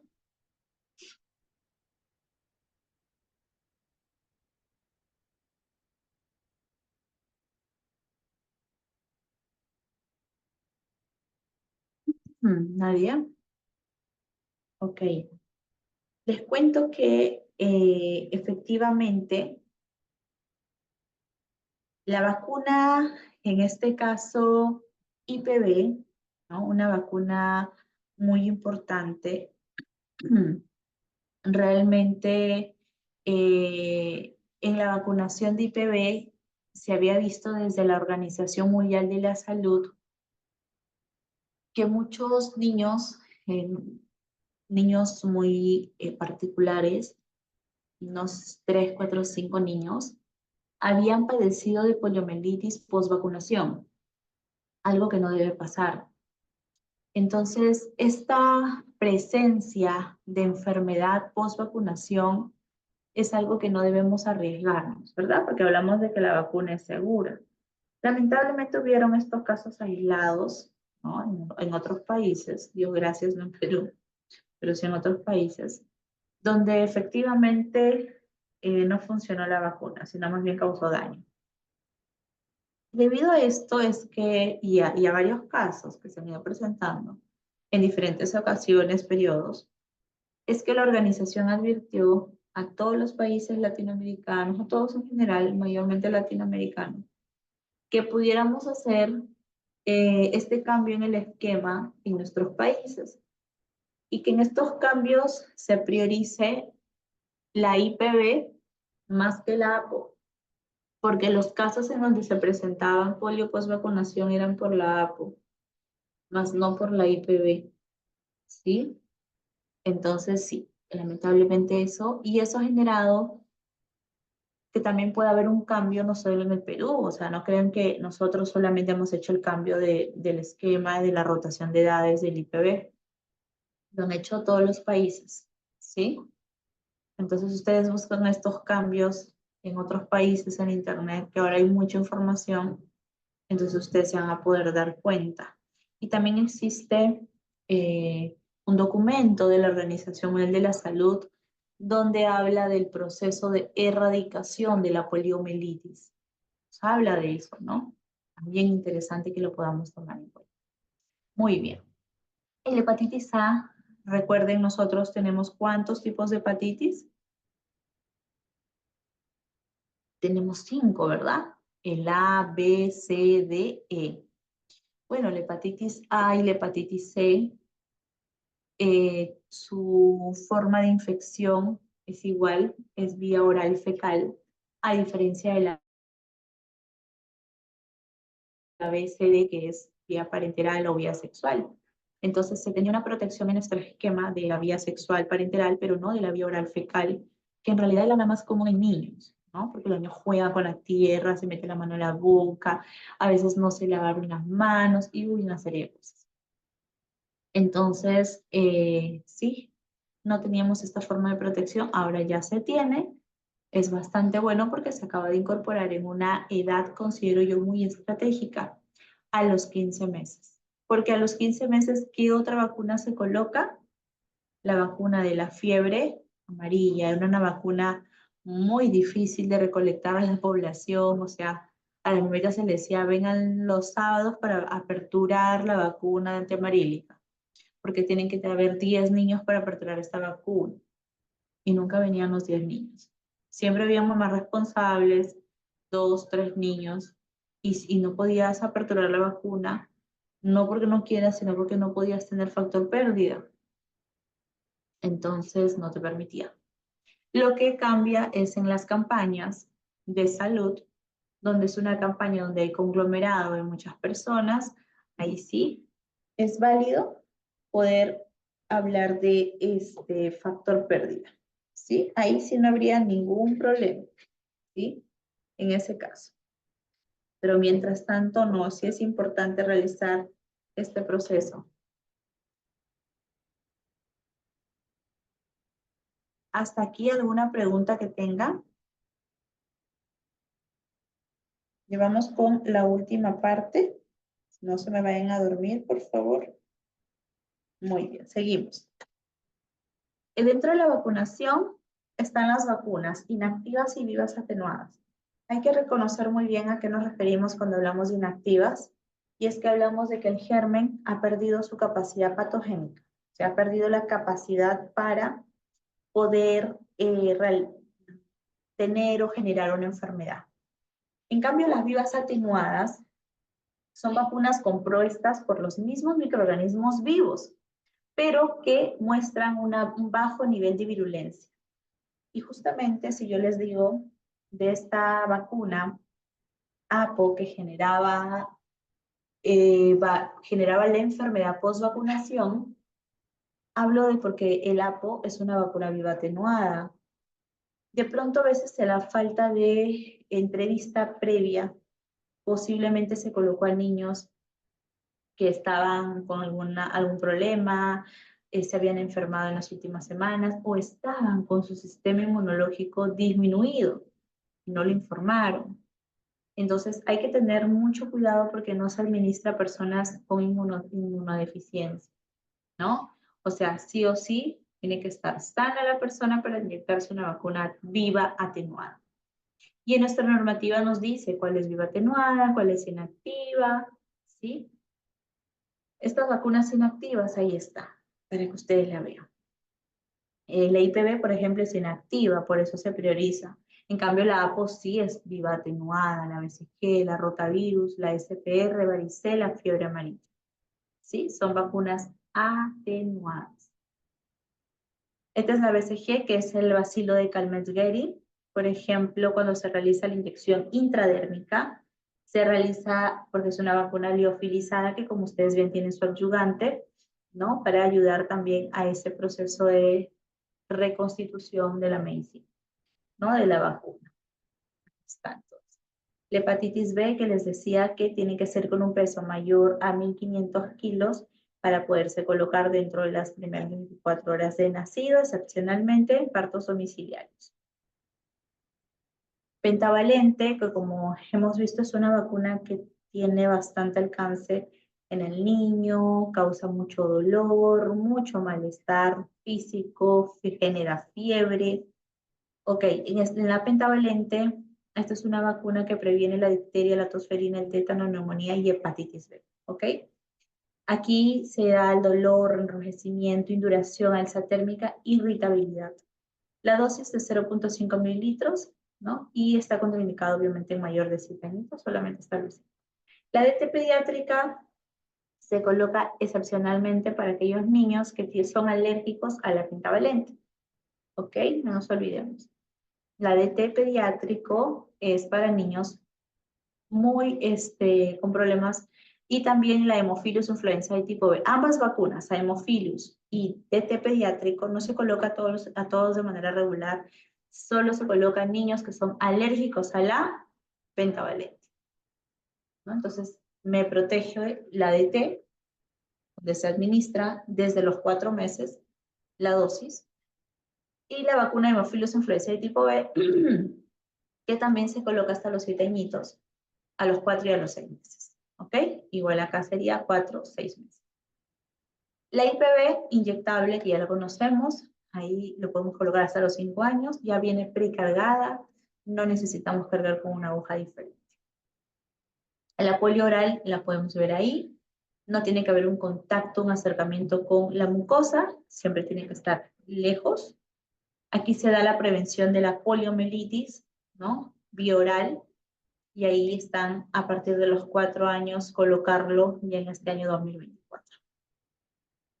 Son 20 dosis, ¿no? La rotavirus es vía oral, como lo podemos ver no tiene aguja, a pesar de estar precargada, es para que sea netamente bebible.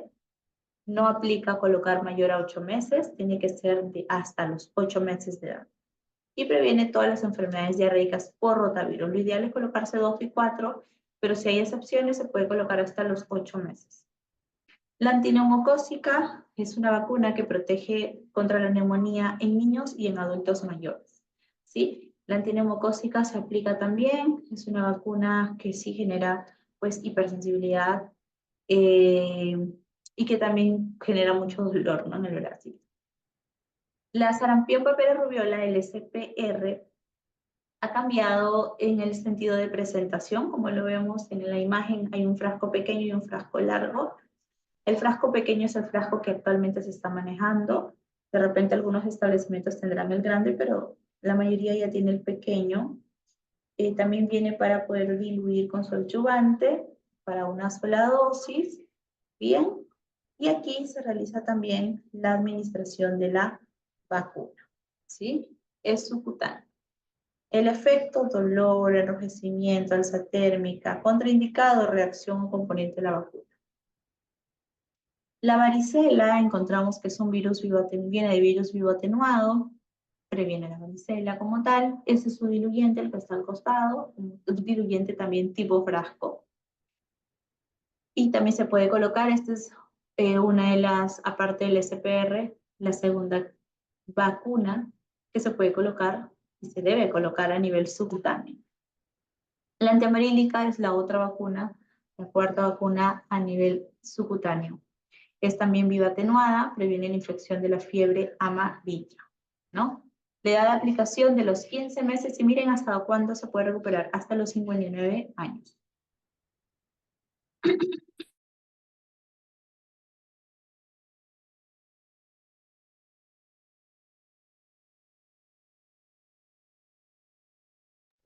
La vacuna contra la DPT, ¿no? También la DPT, este sí es para los niños, protege contra la difteria, pertusis y tétano.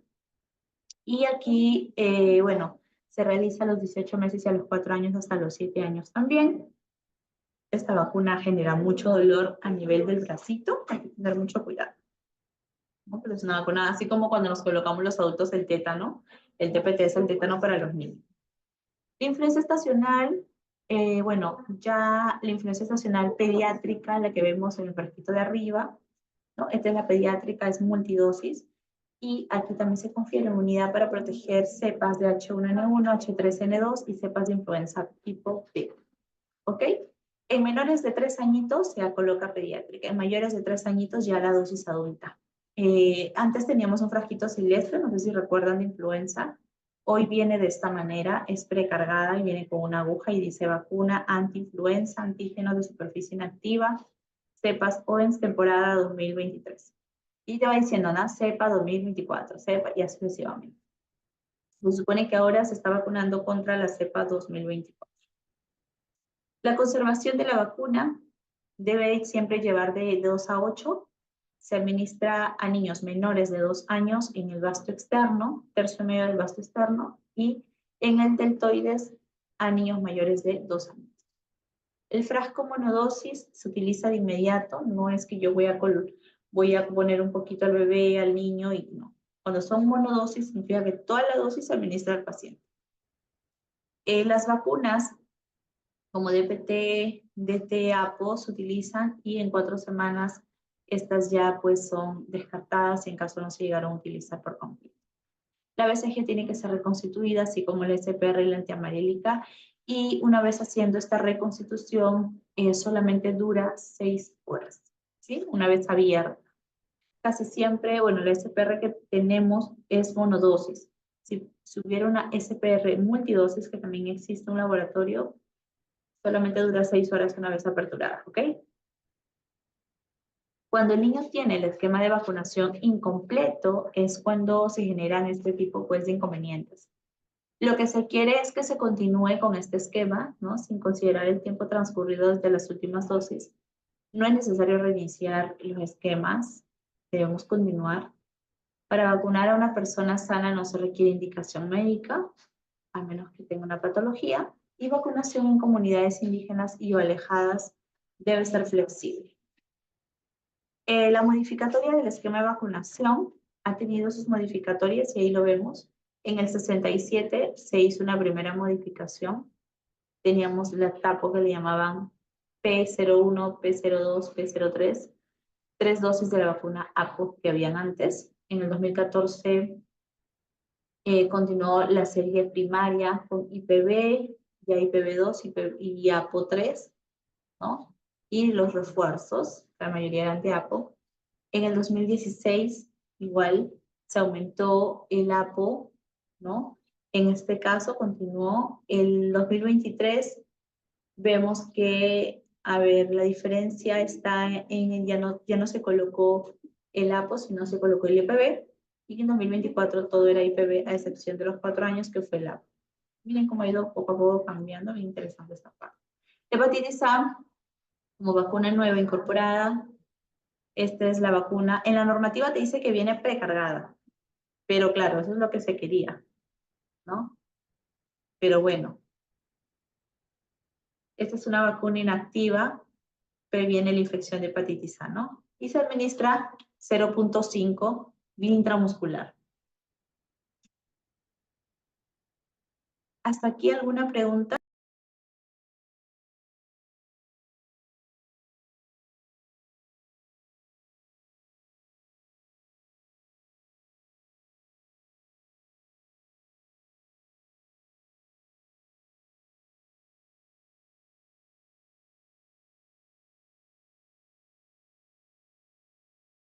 La vacunación para mayores de 5 añitos.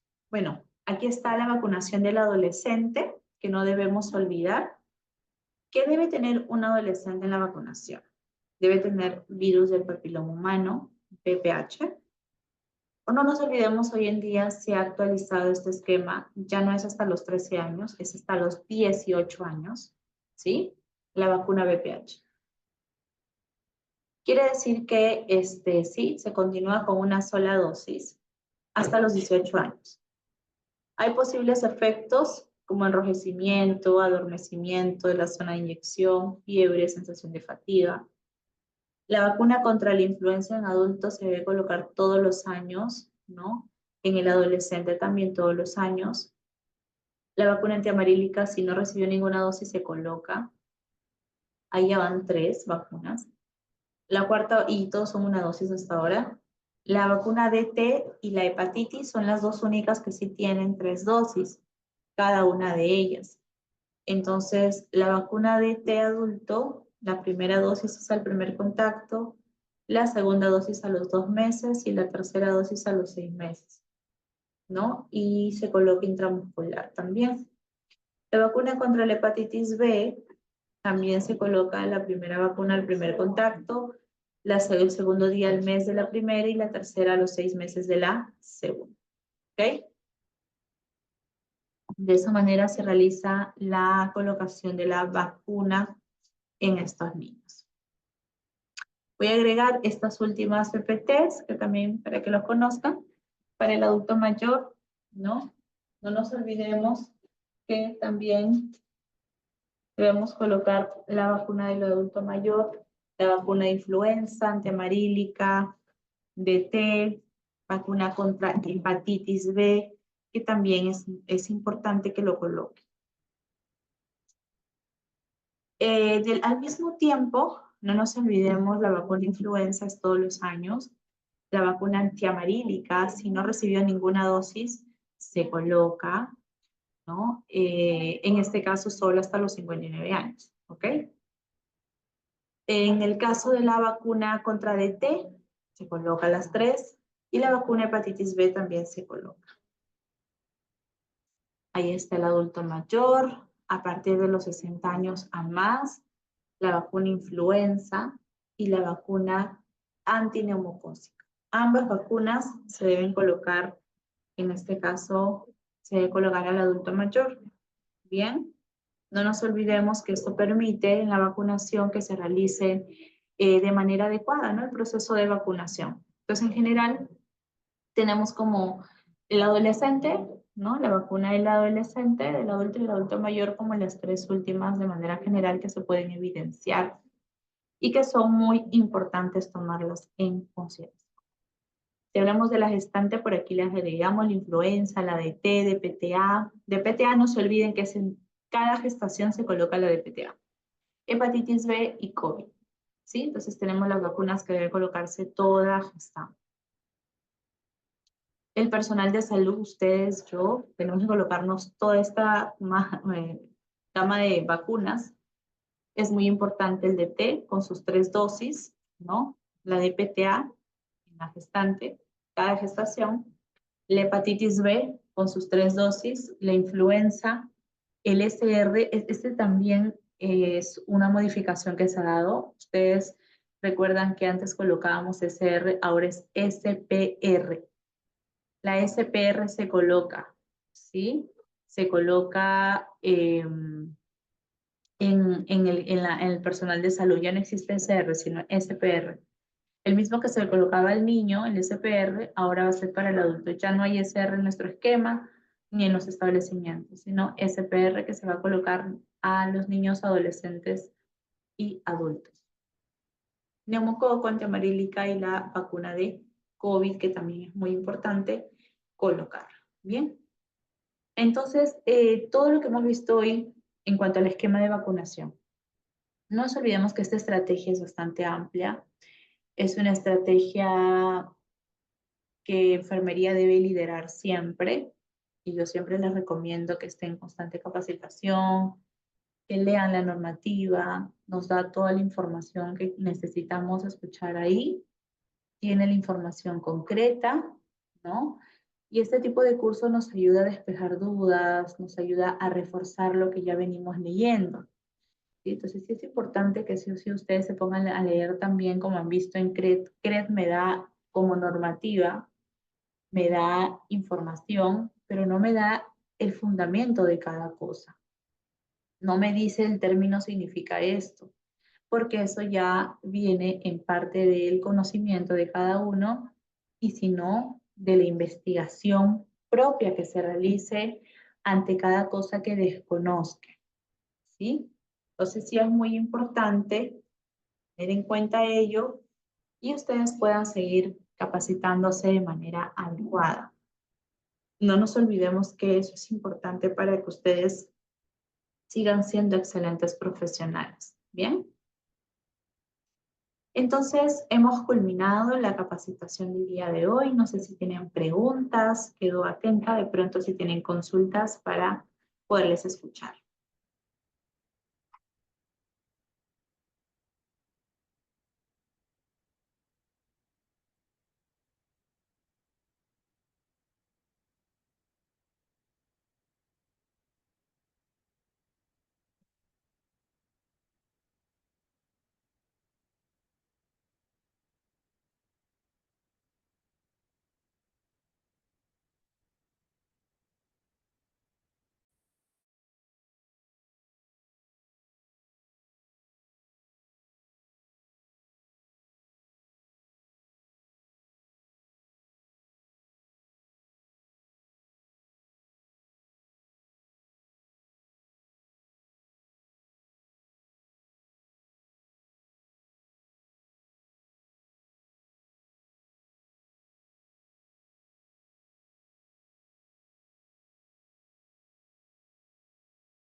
Muy bien, gracias Elizabeth. Dice, buenas noches, respecto a la vacuna BPH, ¿es una dosis? Sí, es una sola dosis.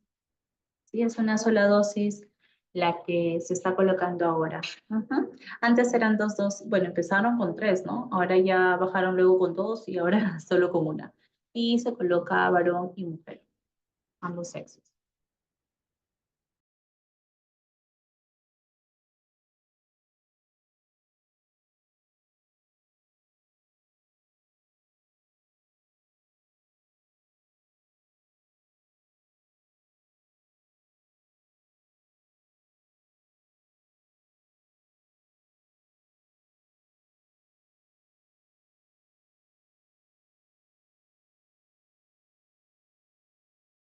Buena pregunta. Sí, es suficiente para la protección, ¿no? No dice el BPH, también se coloca el varón hasta los 18. Sí, ambos, varón y mujer. Nos dice Elizabeth si es suficiente para la protección. Bueno, en realidad el Ministerio de Salud menciona que es suficiente esa dosis para colocarle. Y yo la verdad, en lo personal, no entiendo si es una cepa diferente a la que se colocaba antes o es la misma, ¿no? Sería bueno conocer esa información, solamente se ha mencionado BPH como tal. Lo cierto es que, sí, pues, ¿no? A nivel particular son 2 dosis. A nivel particular son 2 dosis.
Dice, ¿y se puede colocar de forma particular la otra dosis?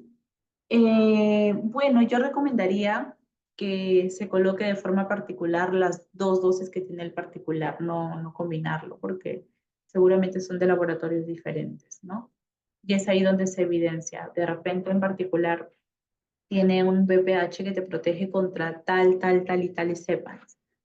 El ministerio, el BPH que se tiene protege contra ciertas cepas y ahí tendríamos que ver qué cepas son las que protege en la parte particular, si son o no lo mismo, porque si son diferentes es como si estuviéramos colocando una vacuna de cada laboratorio, ¿no? Lo cual vendría a ser lo mismo.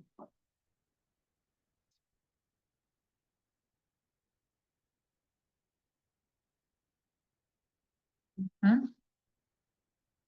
Muy bien. Excelente entonces.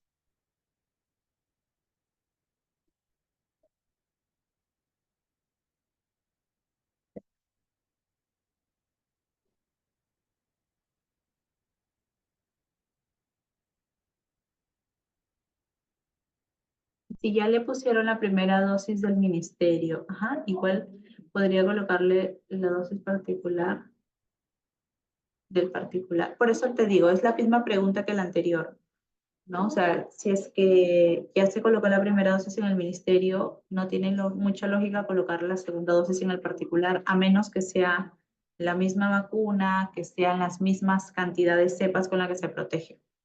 Si tú ingresas a la normativa, te va a decir específicamente qué tipo de BPH protege, porque nosotros tenemos una gama amplia de BPH. BPH de bajo, mediano y alto riesgo. Usualmente las vacunas protegen contra BPHs de alto riesgo, ¿sí? Que son las que ocasionan cáncer de cuello uterino, bien, cáncer cervical. Y usualmente también el MINSA han priorizado ellas. Pero habría que ver si son las mismas cepas con las que se protege. Cuando tú llamas al particular, tú puedes preguntar, ¿no? Sin necesidad de ir al vacunatorio, ¿qué cepas son las que se protege el BPH? ¿Qué laboratorio es? Y de esa manera podemos saber.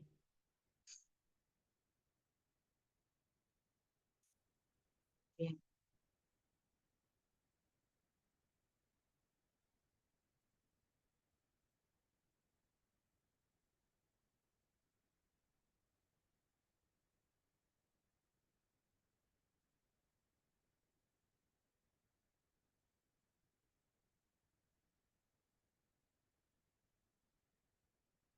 Dice, la vacuna varicela ya no se vacuna hasta los 2 años, ya no. Ahora ya hemos aumentado la vacunación de la vacuna varicela, ¿no? Como les dije, han habido muchos cambios. La vacuna varicela incluso me parece que lo colocaban en 2 dosis, ahora ya no. Ahora se coloca una sola dosis única al año de edad y bueno, tenemos la opción de recuperarlo, ¿no? Incluso la normativa nos dice hasta los 4 años. ¿No? Antes se podía hasta los 3 años, antes de cumplir 3 años. Sí, efectivamente, pero ahora ya no, se ha adelantado un año más para protección. 4 años.